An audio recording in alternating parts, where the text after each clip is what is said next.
Tindakan Shirone memicu gelombang reaksi beragam di antara kerumunan siswa. Di tengah teriakan peringatan akan bahaya, Emi tetap lantang menyemangatinya. Suasana hening di ruang teknis. Tat dengan wajah termenung berpendapat bahwa persaingan hanyalah sarana untuk mencapai garis akhir lebih cepat dan tidak masalah jika bergerak lambat. Para siswa terus bergerak dan ketika melewati garis akhir, mereka semua akan menjadi penyihir. Namun perkataan guru tidak dapat menenangkan Maria, yang menangis terseduh-seduh karena cemas dan takut. Kembali ke ujian yang menegangkan, Kepala Sekolah Alpeas telah membuat keputusan akhir. Ia dengan tegas menyatakan bahwa ujian akan berlanjut dan menegaskan bahwa ia akan bertanggung jawab penuh atas segalanya. Pernyataan kepala sekolah menghentikan semua perdebatan, mengubah kekacauan awal menjadi sorakan dukungan yang menggema. Di tengah udara, sebuah jebakan raksasa, tajam tiba-tiba melesat turun dengan kecepatan mengerikan, langsung mengarah ke posisi Shirone dan Mark. Dalam momen hidup atau mati, Shirone menyadari jebakan ini seolah memiliki kehidupan, bergerak secara kacau dan tidak mengikuti aturan apapun, membuatnya tidak bisa memprediksi lintasannya. Situasi semakin tidak menguntungkan ketika Shirone juga harus membawa Mark, yang berteriak putus asa karena takut akan kematian yang mendekat. Menghadapi bahaya, Shirone sama sekali tidak goyah. Ia dengan cepat membuat keputusan berani. Alih-alih mencoba menghindar, ia memusatkan seluruh pikirannya untuk merasakan dan menganalisis struktur kompleks jebakan tersebut. Energi sihir biru dari tubuh Shirone menyebar, menyelimuti dan mereplikasi struktur kompleks benda yang mendekat. Ia harus merasakan seluruh struktur, sekaligus memusatkan perhatian tinggi padanya. Shirone tiba-tiba menyadari bahwa ia pernah melakukan ini sebelumnya, mirip seperti saat ia menggunakan transformasi bentuk. Shirone tidak gentar, dia memusatkan kekuatannya, seluruh tubuhnya bersinar dengan aura emas gemilang. Sebuah ledakan sihir menyilaukan meletus dari tanah. Aliran energi keemasan mulai terbentuk, melesat dengan kecepatan mengerikan, dan menyerang struktur kompleks jebakan itu. Setiap berkas cahaya bertabrakan dan menghancurkan sambungan-sambungan mesin dengan presisi, menyebabkannya bergetar hebat lalu hancur berkeping-keping. Dari kejauhan, kerumunan murid yang menyaksikan hanya bisa terdiam kaku, ternganga kagum di hadapan pertunjukan kekuatan dan teknik yang tak terbayangkan. Bahkan Mark, yang berdiri tepat di samping Shirone, dan diselimuti oleh aura pelindung yang sama, sudah pingsan entah sejak kapan. Kepala Sekolah Alpeas juga tenggelam dalam pikiran yang bertentangan. Ia menyadari bahwa bahaya sendirilah yang mendorong potensi Shirone, tetapi yang lebih mengejutkannya adalah sikap Shirone. Biasanya, ketika seseorang mencapai prestasi luar biasa, mereka akan merasa puas, dan saat itulah mereka mencapai batas kemampuan mereka. Namun, Alpeas sama sekali tidak merasakan kepuasan diri atau keinginan untuk pamer dari Shirone. Kepala sekolah yang berpengetahuan luas itu mulai bertanya-tanya, apakah anak ini benar-benar memiliki batasan. Sementara itu, Shirone masih melayang di antara aliran sihir dan pecahan jebakan, seolah menghadapi sisa-sisanya. Profesor Etela, yang mengamati dari jauh, juga terperangah. Ia melihat pikiran Shirone benar-benar jernih, tanpa sedikit pun kekhawatiran atau pikiran berlebihan. Kepadatan zona rohnya hampir mencapai tingkat absolut. Shirone sedang menghitung jalur pergerakan dalam keadaan ekstase, keadaan konsentrasi murni. Meskipun sepenuhnya mengakui bakat luar biasa muridnya, mata analitis Etela tiba-tiba menunjukkan kilatan kekhawatiran. Ia merasakan bahwa, saat ini, Shirone mungkin menghadapi bahaya yang nyata, dan ledakan lain segera terjadi setelahnya, membenarkan firasatnya.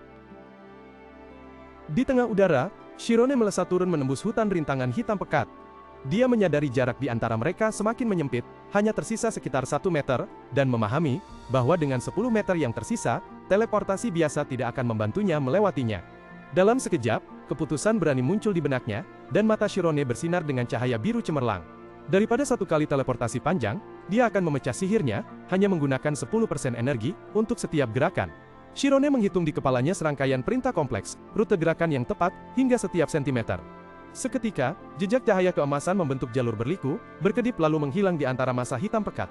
Dia bergerak dengan kecepatan yang tak terbayangkan, menyelinap ke kanan, lalu ke kiri, melakukan serangkaian teleportasi instan, berturut-turut, seperti sambaran petir emas cemerlang, yang menembus kegelapan malam. Melewati area yang tampaknya mustahil, Shirone melesat keluar dari matriks rintangan dalam aura yang menyilaukan. Baru saja melewati rintangan sebelumnya, Shirone segera menghadapi tantangan baru. Sebuah terowongan dengan penghalang heksagonal, dengan cepat menyempit, bertekad untuk menghalangi jalannya. Menyadari ruang yang tiba-tiba dipersempit, Shirone memutuskan untuk membalas dengan metode yang sama gigihnya. Ia berubah menjadi jejak cahaya kuning menyala, menggunakan tubuhnya sendiri untuk menghancurkan penghalang pertama. Menghadapi sisa rintangan, ia menggunakan teknik tingkat tinggi, membuat aliran cahayanya terpisah, dan berliku secara luar biasa untuk melewatinya. Di bawah, Eruki terpana menyadari jurus yang sedang Shirone tunjukkan. Ia sangat terkejut melihat pemandangan cahaya yang dibengkokkan, sesuatu yang pada dasarnya tidak mungkin. Para siswa lain juga merasakan kebingungan yang sama, berbalik bertanya kepada Eruki mengapa fenomena aneh ini terjadi, karena semua orang tahu bahwa cahaya hanya bisa merambat lurus. Sementara siswa lain masih terpaku, Eruki dengan tenang menjelaskan prinsip di balik teknik Shirone. Ia mengibaratkan ini seperti mendiferensiasi sebuah lingkaran untuk menciptakan garis lurus tak terbatas, menjelaskan bahwa Shirone telah membagi jarak teleportasinya menjadi ribuan bagian. Para siswa di sekitarnya tidak bisa mempercayai telinga mereka, bertanya-tanya, bagaimana seseorang bisa melakukan perhitungan sekompleks itu. Eruki segera mengoreksi bahwa itu bukan perhitungan, melainkan semacam penglihatan batin kemampuan intuisi yang melampaui logika biasa, sebuah kekuatan yang hampir maha kuasa. Pernyataan Eruki tentang bakat alami Shirone semakin membuat para saksi terkejut dan kagum. Tiba-tiba, tanah bergetar hebat saat serangan baru diaktifkan. Tak terhitung tentakel bayangan raksasa muncul dari dalam tanah, melesat cepat ke arah Shirone seperti tsunami.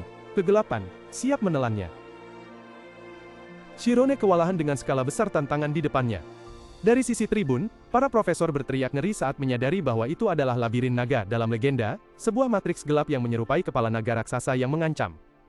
Menyaksikan pemandangan itu, Sienna terkejut, tidak mengerti mengapa profesor pengawas menciptakan tantangan berbahaya seperti itu. Dia segera berlari menuju arena.